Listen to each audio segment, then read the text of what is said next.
And after 40 days of non-stop cricket, we are finally at the business end. The big boys are into the semi-final, and I have with me the big boys from the shiny side today as well. We are looking ahead to India versus New Zealand, the semi-final coming up tomorrow. And I have with me Umair. How are you doing? Hi, Fariz. Doing well. How are you? And we have, after a few days, I think, we have Vivek. How's it going, Vivek? Please. Thanks for having me again.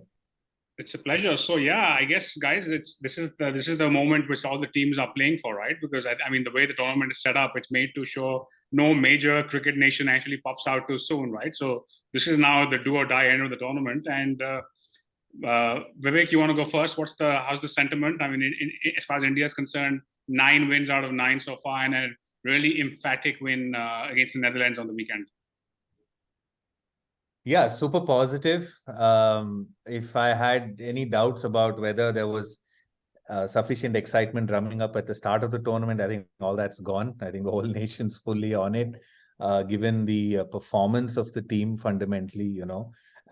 And I think there is this air of destiny somewhere, if you will, that, you know, I think this is the time. It's been brewing for a long time, right? I mean, like, I myself, having followed the game for so many years, I mean, if you see 2003, then, you know, 2007 was a disaster, but 2011 we won, and then we started really getting better in 15, 19, you know, we lost only to England.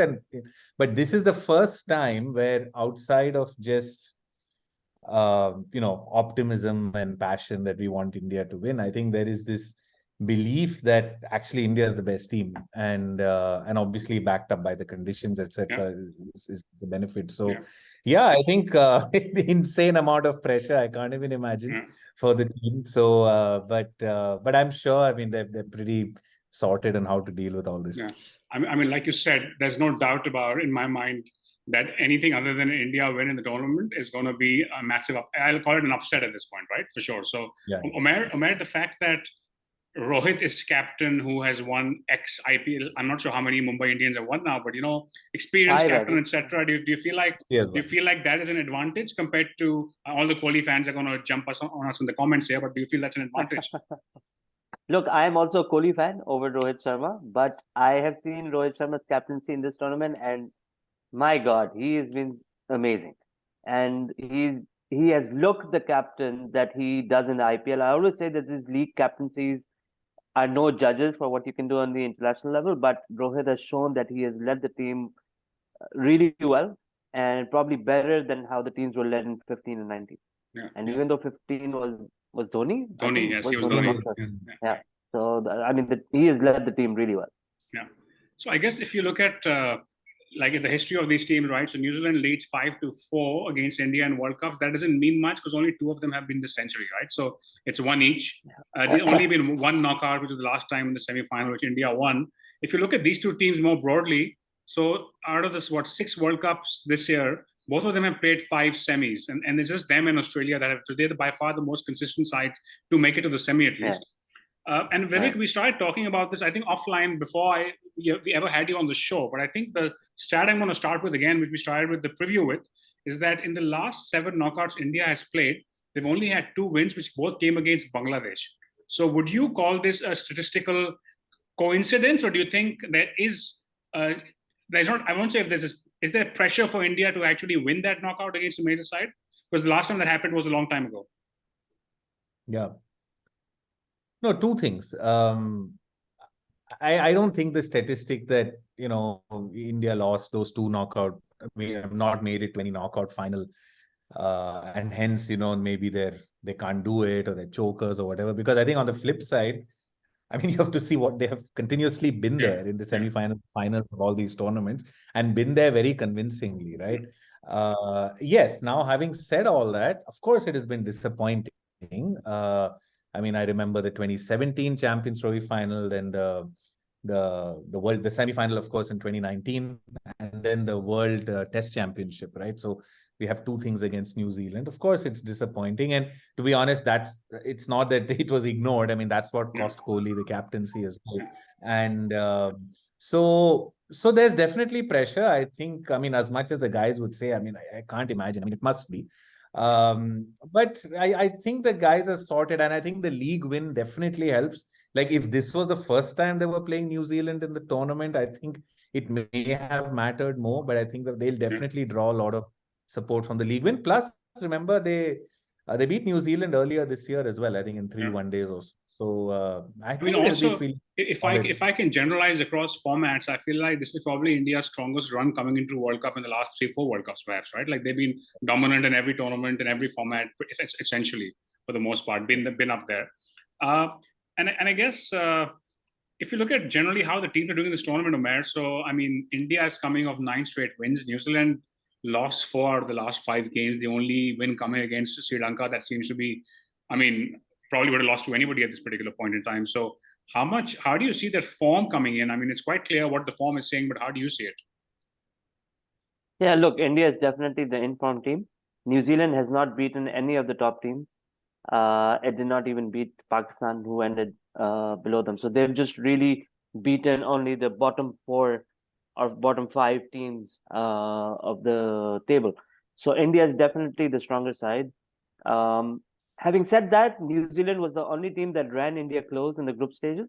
Probably that was the closest game India had, even though it was a convincing 5 or 4 wicket win for India. An easy win, but no one else came as close as New Zealand did.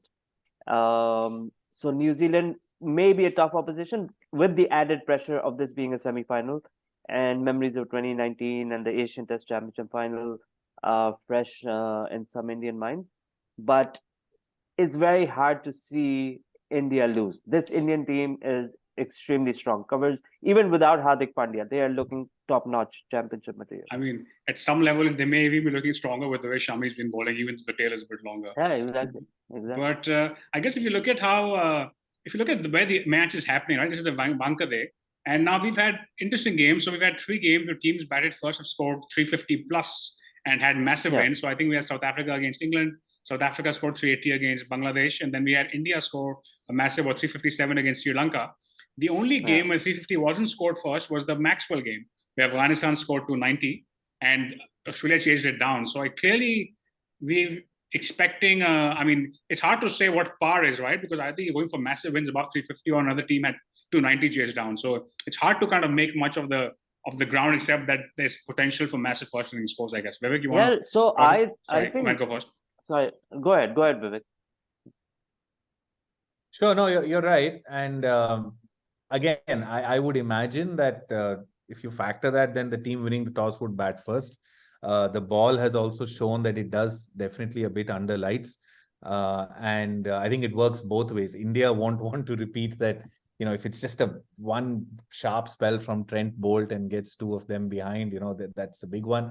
On the other hand, I think New Zealand would also not want to face Bumrah, Shami, Siraj under lights. I mean, as what happened against Sri Lanka. So I would imagine both teams would want to go first. And but the biggest thing will be the power plays. We've seen that you'll have to score maximum there when the ball is new, and then after that, even in the Sri Lanka match, India-Sri Lanka match, if you saw that it starts getting slower and lower, and it's not so easy to bat on after that. So that's going to be massively key, and of course there's specific matchups as well, but I will come back to that. Umair, thoughts on the venue? Yeah, so I think Mumbai is a very good batting wicket in the first innings.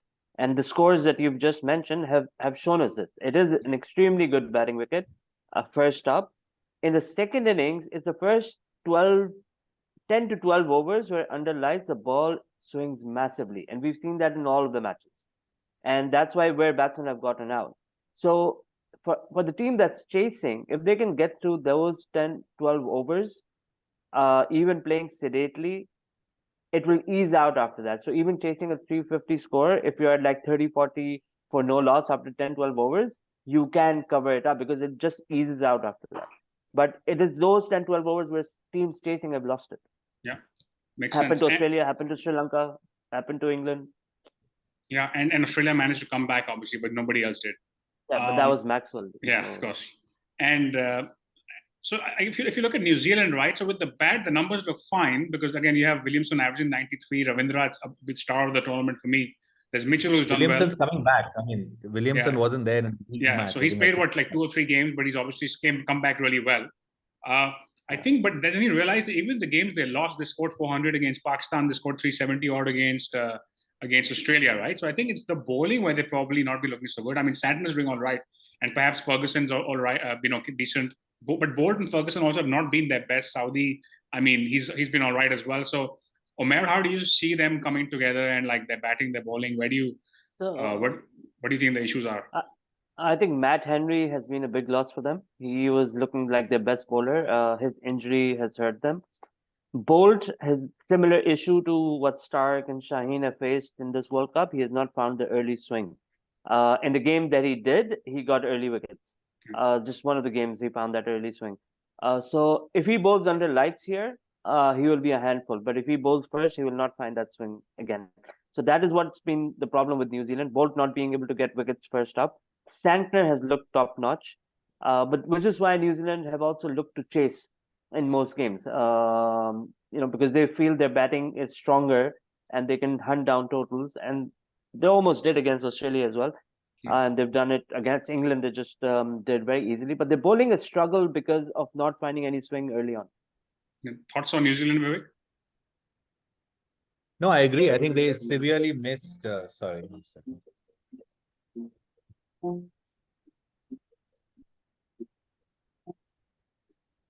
They severely missed Matt Henry, and fully agree. I think Bolt hasn't been as lethal as he has been in the last 2 World Cups, actually. Santner has been top notch, but I think he doesn't have any other spinner. They've tried Rachin, and it's not done badly as well.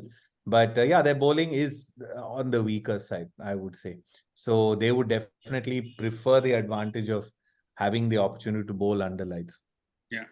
And while we're talking about this, Vivek, this was for later on in the discussion, but since the toss is coming up, on a recent show, Umair mentioned that he thought that India, even though they were looking to change in the first 5 games, they've changed their method in the last 3. And his thought was perhaps in anticipation of a knockout, they feel like set up differently for a knockout and actually bat first. What's your take on that? No, I think so. I would also agree, because you don't want these situations where something new totally lands up. So I think there's that. Plus, I'm imagining that's something to do with the conditions as well. I think the Wankhede match against Sri Lanka, I think the right thing to do was to bat first. They had that opportunity. I think the one in Lucknow against England, I'm not sure who won that toss, but India batted first there too. So I think it's both. Obviously trying to test yourself both sides, but also, of course, playing the condition. And so both of you are quite clear that India will look to bat first tomorrow, or they should look to bat first tomorrow. What's your take on what New Zealand should do? Vivek, you can go first in the matter. I think the converse logic applies there also. So I think they would also like to bat first, for the simple reason that, why do they want to face the hottest bowling attack in the tournament in the evening under lights when they've seen that it moves? So they would, and in case the pitch turns a bit slower and lower, than having Kuldeep and Jadeja at the bottom, and they may not want to do that, right? So I think they'll want to bat first. They'll want to obviously get off to a great start. Rachin is the key wicket, the first 10 overs. And they will obviously exploit. India does have this weakness, right, about the fact that they only have 5 bowlers. And my guess is they're going to go after Jadeja, because they have enough left-handers in their team. So they'll probably plan that. And if you look at the past, Jadeja has had a phenomenal tournament as a bowler. New Zealand was the only team under which I think he didn't get a single wicket last time, and he went for 5+ and over. So I think they will target him and they'll try to hit him out of the attack, and they'll put pressure on Rohit Sharma, because he won't have the 6th option. If I can add, New Zealand's probably the first team that actually took on Kuldeep. Before that game, Kuldeep was looking unplayable, and they actually played him really well, took him on. And since then, I would even argue that maybe Kuldeep hasn't been as effective as he was. But to be fair, by the time he comes on to bowl, those teams are 4 wickets down. So he can't really do much. But they are the only ones who took him on. But just to add, I think Kane Williamson is a big factor. If he's batting against Kuldeep, it'll also make a difference, and it will he will lead that charge. So the key wickets are obviously Rachin and Kane to start with. So that'll make all the difference. Umair, what's your take on who do you think what New Zealand will want to do with the toss? Definitely bat first. Mumbai is the bat first wicket. Even though New Zealand may prefer chasing, but in Mumbai they would also look to bat first. Yeah. I guess moving on to India, right? So if I start talking about India's stats as far as the batting is concerned, we can be here for the next 40 minutes, right? It won't be done. So I'm not going to get into who scored what and who's averaging what, because they all seem to be in form and they're all looking like this, all set. I think if you break it down a little bit, you see that in the power play, right? So if you look at the last year and a half, so Rohit's strike rate in the power play of the last year and a half is about 110. Wow. Gill is about 90 and Kohli is about 78 or 80. And it's kind of in line with that this tournament as well. So I believe so obviously both Rohit and Kohli's wickets are important, but I feel like even Rohit batting 30 balls, 50 balls can do some serious damage. While with Kohli, the real damage comes in if he spends a lot, like if he bats for half the innings. So Vivek, do you think that's a fair assessment of how they're setting up right now? Yeah, and I would go further, and I think that's why this team is strong. They are playing as a team, these two. So the deal is that Rohit goes after the bowling, and that makes life easy for Kohli to actually. So he takes his time when the ball gets a little bit older, the spinners come in, so he's under no pressure. So you'll see all of the matches almost. He started fairly slowly, and if he ends up batting through, then he catches up, and everybody bats around him. Rohit also plays that way because in case he gets out early, like what happened in the Australia match, then he knows that Kohli will then take care at the end. So they're working very much together. Kohli wouldn't have been as effective if Rohit Sharma weren't there in this tournament. So it seems like they've really got the batting roles sorted out as opposed to just, everybody coming and playing. And yeah. And I think the big other factor is, honestly, which we're not saying is a middle order, right? Like if you compare, when you go back to that disappointing 2019 New Zealand semi-final, where India lost chasing just 240, it was one of those 5 for 3 kind of starts, right? And then we expected the middle order to carry on, but it was Dhoni in his twilight of his career. Jadeja actually brought the match close. Yeah. But imagine that today you have Shreyas, Surya, and Rahul. So it's a different team, and it is much stronger in the middle. Yeah. And Umair, before we move on, so I was looking at some data in terms of batting, right? And I was just looking at so if you take out the India games versus Sri Lanka or Netherlands, in every game, Kohli and Rohit together account for about 40 to 60% of India's runs. And no other team has 2 players that account, like in every single game, who account for like more than 20%. So clearly those two are really taking on the mantle they have. Yeah. Having said, and there's one more thing I look at was, okay, how many runs has India actually added once both of them are dismissed? And the average they've added is about 40 or 50, which just shows that those two have been batting well into the innings. So sure, Rahul and Iyer and these guys are scoring, but very often they've had one of Rohit or Kohli, usually Kohli on one end. Absolutely. Umair, would you say there's an opportunity for New Zealand here where if they feel like even if they can get those two out, forget about the power play, if they can get those two out under 120 or something, do you feel like there's something to exploit there? I think for sure, and I've been saying this throughout the tournament as well, that India's batting will truly be tested only when Rohit and Kohli go early. In every game, you've had one of them bat on till the later stages with the other batsman batting with them. The only time it happened where either one was onto the crease was against Netherlands, but then it was Netherlands. And they had already scored enough for Iyer and Rahul to take their time and unleash at the end. So if Rohit and Kohli go early in the first power play or even the first 15 overs, that is when India's batting will truly be tested. Yeah, because like I said, against every side, the maximum they've added is about 60 odd against England. But otherwise, generally speaking, and it's also because they bat for that long, right? So the others, it's not like the others have failed. It's just because Kohli and Rohit are batting for that long. Vivek, how do you see that setup? Yeah, that's a good observation. I mean, as an in-person seeing Indian cricket for a long time, I feel that we've gotten out of that dependence on the top 3. And the middle order is much stronger and can count for more. I think there is, but you're right. Obviously, I think it's a good observation. Rohit and Kohli together are doing 40-60% of the runs. But again, like I said, it's not Rohit Sharma of the previous World Cup where each of them were playing for their centuries, and then we'll see after that what happens. Today, Rohit is playing just to give a good start. He gets 40, 50, Yeah. 60, that's fine. And Kohli takes it over. So Rohit is not even one of the top scorers of the tournament, actually, even though he's Yeah. been remarkably consistent. And I think that's his greatness, actually, and taking that role as a captain. And India win this, he's going to be, he's the key guy, actually. And keep in mind, he's still managing to average above 50. He's averaging 55 at a strike rate of 110, right? So, phenomenal form. Yeah, so it's in terms amazing. of impact, that's incredible. I absolutely agree with that. Yeah. And I guess it's probably a good time to look at what the likely 11s are going to be. So I'm just going to put them up on the screen here. So again, I guess the only question for India, Umair, you can go first, is whether Ashwin comes in for Siraj or Shami, if that's even a question. Umair, what's your take on that? Otherwise, any No. India's going with the same team. There'll be no Ashwin. It'll be the same team that played Netherlands. It'll be the same team that's played the last 5-6 ODIs for them in this World Cup. Yeah, I don't see any change. Okay. Vivek, what about you? No, absolutely. I think they're not going to change it. And I don't think it'll change depending on whatever condition it is. This is now about the best 11 to win you the matches. That's it. They're not going to take it. Okay, cool. And if you look at New Zealand 11, so Vivek, you can go first. I mean, this is essentially the 11 they had last time, but I've got Jamieson potentially coming in for Ferguson. Ish Sodhi is the other guy who's not in the 15 right now. Do you see them making any changes, or do you think they're going to stick to what they had last time? Yeah, I feel this is the team as well. I think Bolt and Saudi with the new ball, Ferguson first change, Santner's obviously playing really well. Latham will be there.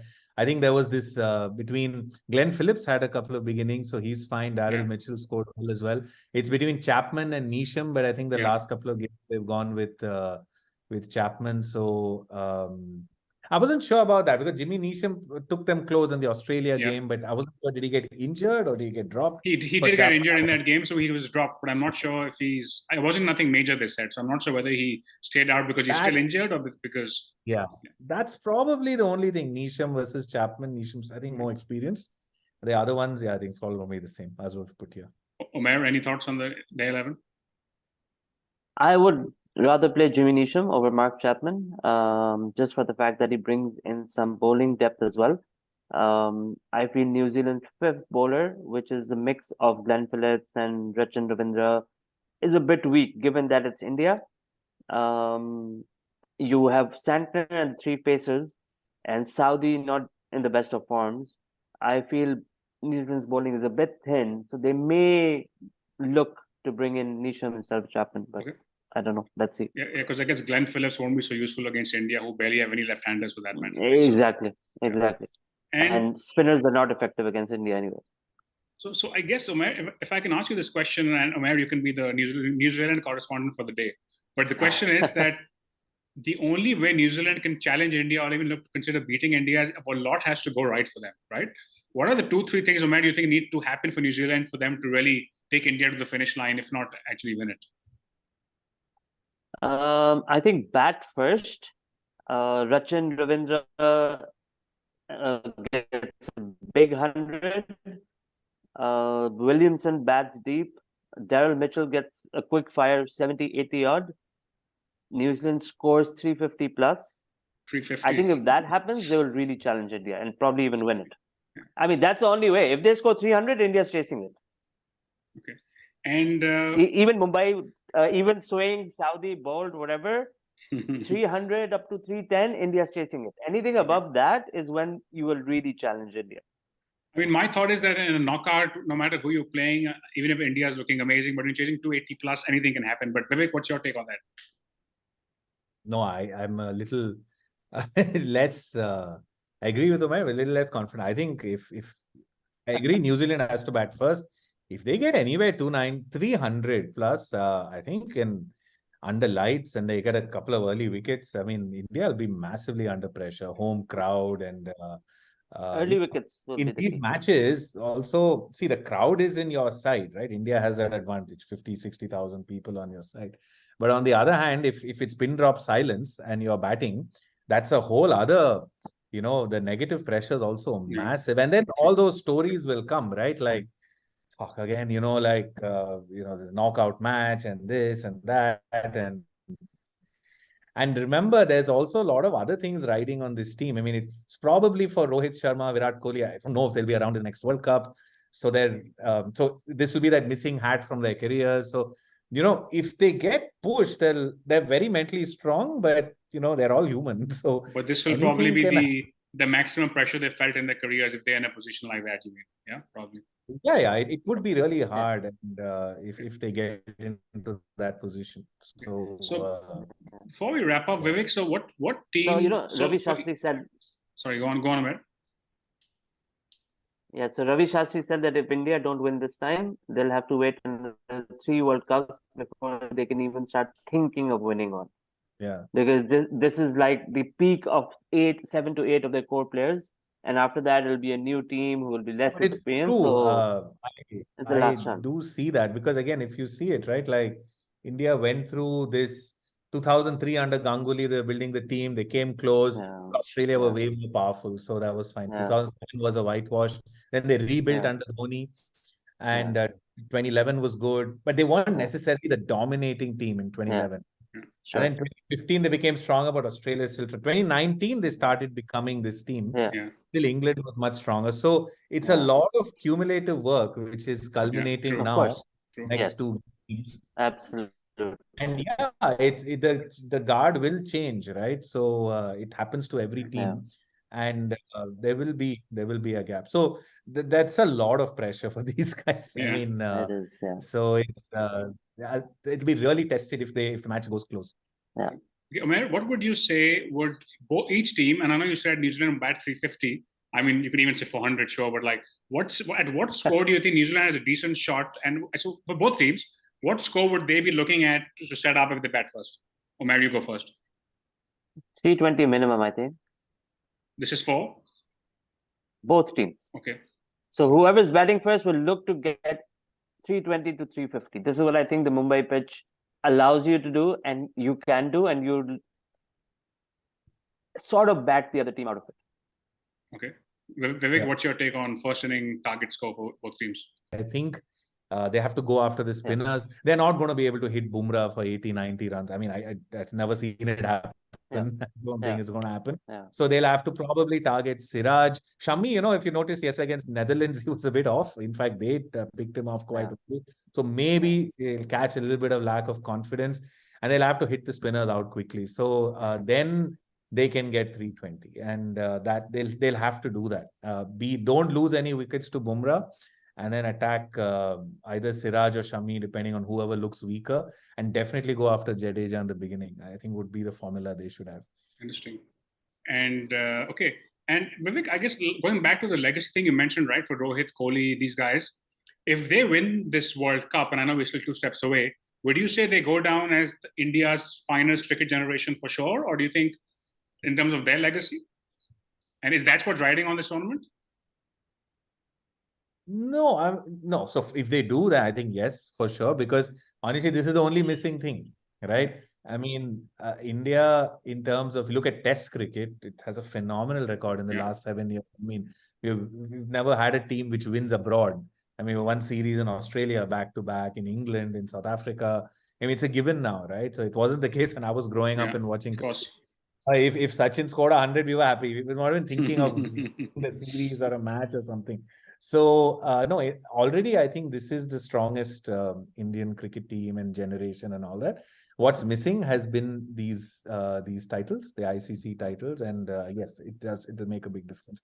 And I think India's best set, actually, more than a T20 World Cup, India, the team format, the fact that it's more classical batsmen, more classical bowlers, a one-day 50-over format is more suited than the slam bang T20 game, because England and all these other always have those bigger hitters, If you were to ask AI to set up a artificial cricketer for you for the ODI format, it would look a lot like Rohit 1.0, Kohli, KL, Rahul, etc. All of these guys are made for ODI cricket, in my view. Like that's their best format, probably. But Umair, so I guess to wind up, what's your prediction for tomorrow?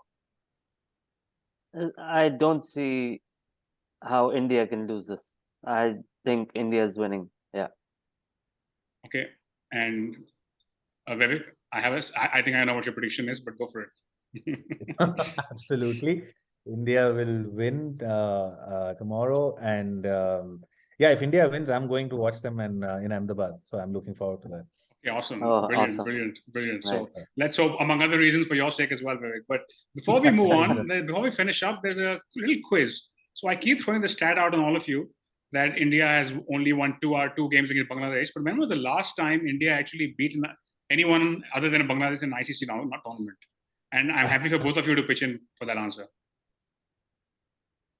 So, Yeah, 19 ICC 2011.